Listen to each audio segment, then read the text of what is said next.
Hi friends, అందరికీ వరలక్ష్మి వ్రత శుభాకాంక్షలు. ఈ వరలక్ష్మి వ్రతానికి నేను చాలా బాగా రెడీ అయ్యాను, ఆడంబరంగా రెడీ అయ్యాను అని ఇంగ్లీష్లో చెప్పాలంటే ఏం ఉపయోగిస్తామో let's see the sentence. Okay, I got dolled up for Varalakshmi Vratam. I got dolled up for Varalakshmi Vratam. I dolled up అంటే ఆడంబరంగా రెడీ కావడం. I got dolled up for Varalakshmi వ్రతం.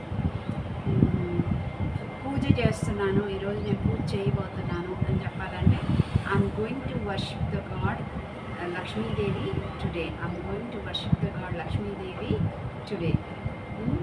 నేను రకరకాల ఫుడ్ ఐటమ్స్ ఈరోజు వండబోతున్నాను.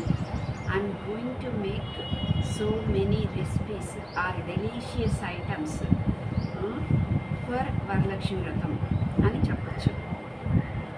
సో ఈ విధంగా చెప్పాలన్నమాట.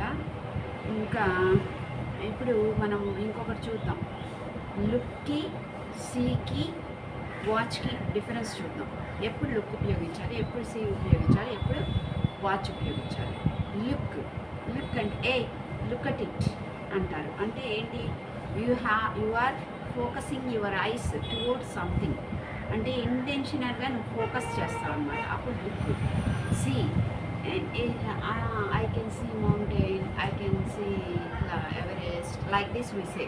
అంటే సీ ఎప్పుడు ఉపయోగిస్తామంటే when we notice something naturally with our eyes, that is then we have to use see. Watch, next come to the watch.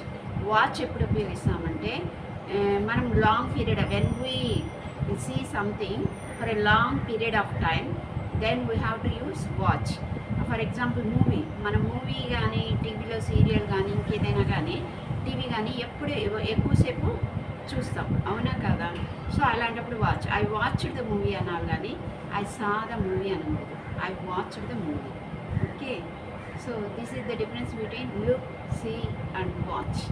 So keep it in your brain and use it whenever you want. Bye.